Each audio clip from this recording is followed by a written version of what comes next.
So hello there guys, welcome back to another video. We are of course working on project KFC once more, and we're going to be tackling something which I've been meaning to do for the longest time now.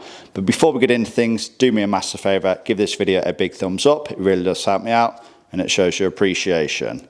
Now then, exactly what are we going to be doing today? So we are going to be swapping out the fuel injectors. Now before I go into exactly why I am swapping out the fuel injectors, the ones I'm going to be installing today have been provided from WT Diesel.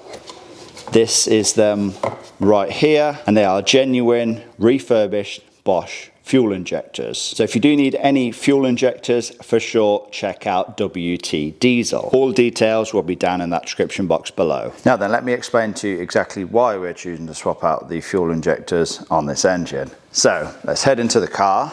As you can see, I performed a diagnostic test with my scan tool, and we have two fault codes for injectors, both cylinder 1 and cylinder 2. Now we could go in and test the values of all the injectors, but these two fault codes here confirm that cylinder 1 and cylinder 2 are operating out of normal parameters. And instead of swapping out just two injectors, I may as well swap out all four of them, because like I said, the car has covered now 219,000 miles. If I just swap out the first two injectors, chances are number 3 and number 4 will fail again in the future at some point. So let's swap out all four for a fresh set of refurbished injectors. Now, some symptoms that you may notice if you have one or more faulty injectors.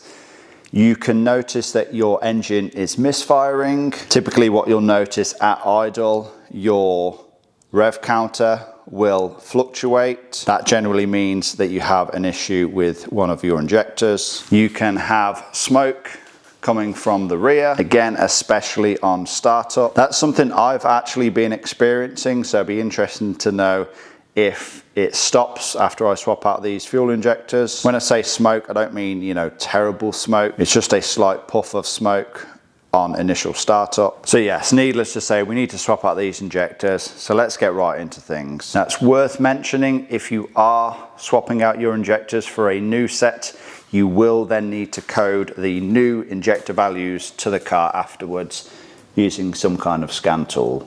So do bear that in mind. Right, let's get everything stripped down. Let's get the old injectors removed and let's get the new ones installed. Okay, so as you can see, I have access now to the fuel injector. So remove the scuttle panel with the cabin air filter, removed all the engine covers. I've got the wiring loom all disconnected and over to one side, out of the way. I've also taken off the fuel return pipe. There is just these tiny clips. They go onto the top of the injectors. Just prise them out, but make sure you hold on to them. You don't want them to be lost forever. And now what I'm doing is just cracking off all of the 19mm nuts on all of the injectors. And then I'm going to take off the fuel rail with the pipe still connected, if possible. And then I'm going to release all of the injector clamps. Takes a female torque socket, and then I'm going to hope and pray that these injectors are not stuck, because I don't have a slide hammer for these type injectors.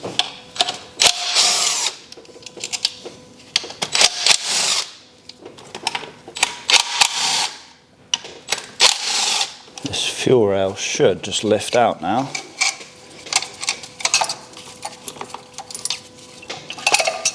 Yep, like I said, I'm hoping when I release these E10 bolt injector clamps that these injectors will be fairly loose.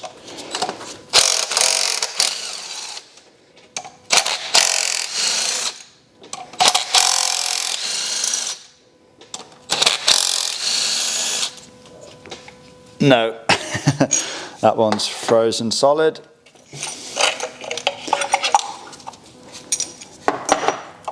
Oh, that one's loose.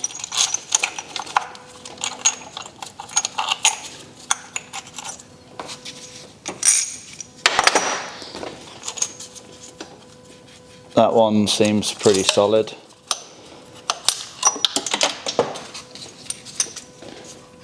And the back one is pretty solid, but there's also a little bit of movement in it as well. Right, now because we are replacing these injectors, these are basically all going in the bin.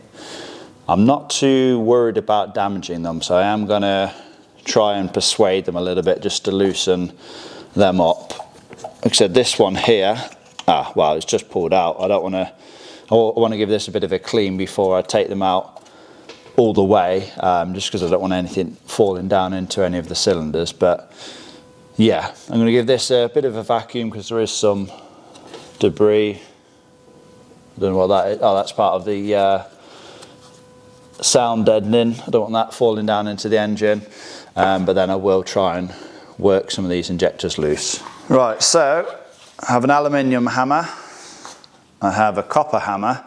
Then if things still don't want to play, then of course I'll just have a big steel mallet which I'm going to smash these about, because I'm not really worried about damaging them. If I don't have any luck with that, then potentially we can look at levering them, or we can introduce some heat to them. Obviously not too much heat though, because this is only plastic. As you can see, that one that appeared to be very stuck is now turning, which is good.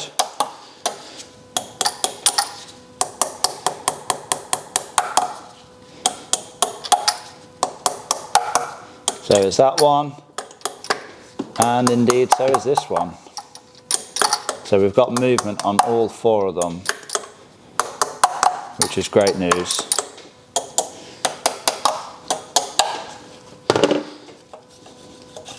Yeah, that one's pulled out, that one's out of course, that one's out, and indeed that one's out. Well, that definitely could have been a lot more difficult than what it's turned out to be. Let's get these all lifted out then. I'm hoping the copper washer comes with them. These look pretty nasty.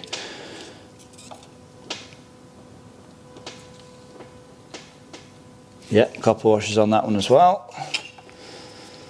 Copper washer is on that one, and also on that one. Success. Right, so all four of the original injectors removed. Of course, if you were removing these without replacing them, you want to keep an eye on which injector went to which cylinder. As we are replacing all four, and we're going to be coding in the 4 new injectors, it doesn't matter, like I said, these are pretty much ready for the bin. Now then, before we begin installing the new injectors, there's one thing that we definitely want to make sure beforehand, and that is that the injector seats inside of the cylinder head are as clean as possible. And looking down inside of there, I can already see that, yeah, it's not very clean. So we need to get those injector seats cleaned up. If the injector seats are not clean, when you install a new injector, of course there is a copper washer on the injector which should seal the injector to the head. But if there's any kind of buildup of dirt, any corrosion, it won't seal properly and you will have a fuel leak. So you want those injector seats to be nice and clean. Now the easiest way to clean those injector seats is by using a reaming tool. This is one that I have here. It's if you're wondering, it's a 17 by 17 millimeter. It has a very flat cut on it. And basically you put that on there, tighten it down, and then you basically put a socket or the tool that comes with the kit, and you basically just rotate that and you very lightly clean the injector seat. You don't want to go crazy putting way too much pressure on this, because you will actually take some material out of the cylinder head. Obviously it's only aluminium, so you will start grinding that seat. You only want to really remove the dirt. If there is a lot of buildup in there, then obviously you're going to have to go a little bit harder, but just insert one of these, rotate it, then check it out. If you need to reinstall, go again, then do so. Now you may be thinking, well, all that dirt, where is it going to end up? Is it going to end up falling down into the cylinder?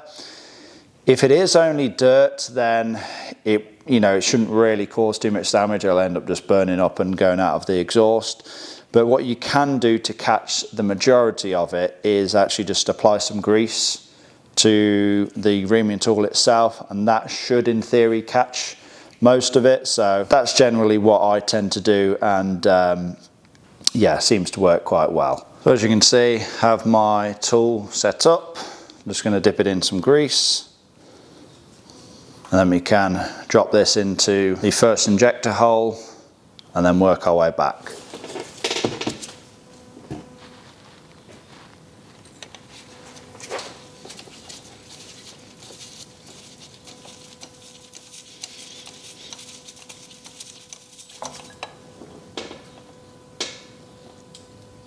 It's a lot better already. Just look at how much dirt that's removed already, just from a very quick pass. But I'm going to do the exact same for all four, get them all as clean as possible, then we can begin installing the new injectors. So I thought I'd just quickly show you what the injector seats should look like. So that is one that's pretty clean there, to be honest. Again, done the same on that one as well. This is what they kind of look like before.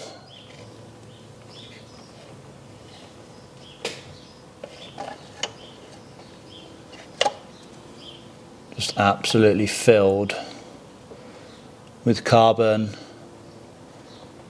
and rust from the injectors. And again, that's kind of what they should look like, nice and shiny. Okay, so all four injector seats now nice and clean. I'm happy with how they're looking. It's time to install the new injectors. Now, you need to make sure that you make note of which injector is going into which cylinder. So I've already went ahead and wrote on all of the paperwork. So for example, this is cylinder 1 because, as I mentioned, we have a different injector code. So this is the injector code that we will code to cylinder 1. So this one will go into here. Again, I've already wrote on the paperwork cylinder 2, cylinder 3, cylinder 4. So yeah, really not a lot to it. As I mentioned, copper washer is already installed. Just remove this cap. Can we just appreciate how clean these are? I think this is going to make quite a big difference. But yeah, just drop it down into position.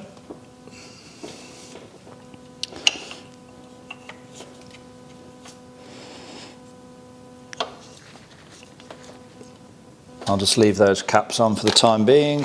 And with all four new injectors now installed, I'm going to get the injector clamps installed and torque these down to 26 Newton meters.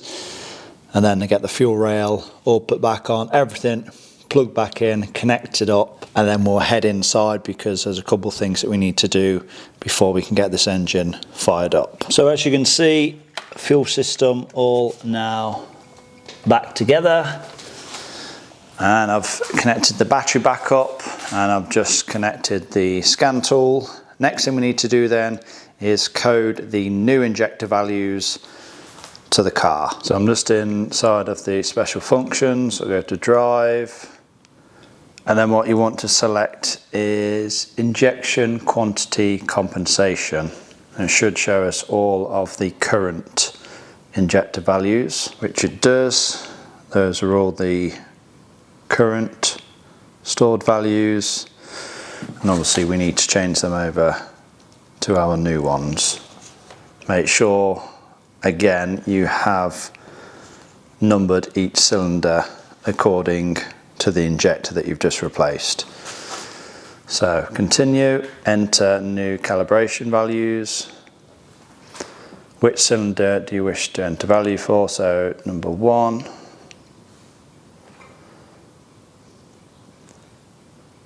So cylinder 1, new encoding is AN8.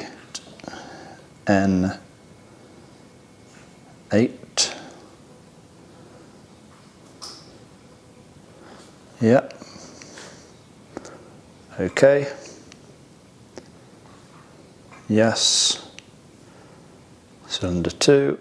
Do you wish to enter new values for other cylinders? No. Save calibration values. Are the following matching values to be stored in the DDE control unit? Yes. And there we are then, that is all of the injectors coded in. Next thing we need to do then is bleed the fuel system, because we've had all of the fuel system apart. It's going to be full of air right now, and I want to bleed it using the scan tool just to avoid any damage to the high pressure fuel pump. And basically what this does is runs the low pressure fuel pump for 3 minutes. You can hear it pushing any air out, and it allows it to start a lot easier. I'm just going to put the jump pack on because the battery's only showing about 11.5 volts. So I have had the ignition on for a while, so yeah, I hope it fires into life.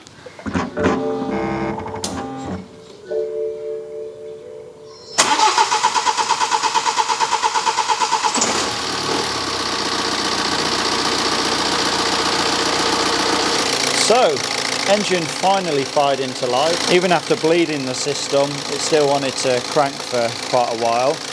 But yeah, fired into life. Don't appear to be any issues. No leaks from any of the injectors or from the fuel rail. Great stuff. Seems to be no smoke as well from the exhaust, which is good. Like I said before, on startup there would be a small puff of smoke for the first couple of minutes, which that's no longer there. So maybe that was down to 1 or 2 faulty injectors. And just like that, everything all now back together. And yes, another thing fixed on Project KFC, the N47 powered 2010 318D. Now, I want to say, like I said, a massive thanks to WT Diesel. They did supply the fuel injectors. Seems to work absolutely fine, no issues. Very, very quick when it comes to shipping times. And they do refurbish injectors for a whole host of different manufacturers. Again, I'll leave all details down for them in the description box below. But for now, I want to thank you all for watching this video. Remember to give it a like, leave a comment down below. Subscribe if you have not already done so. And I will see you all very, very soon in that next one.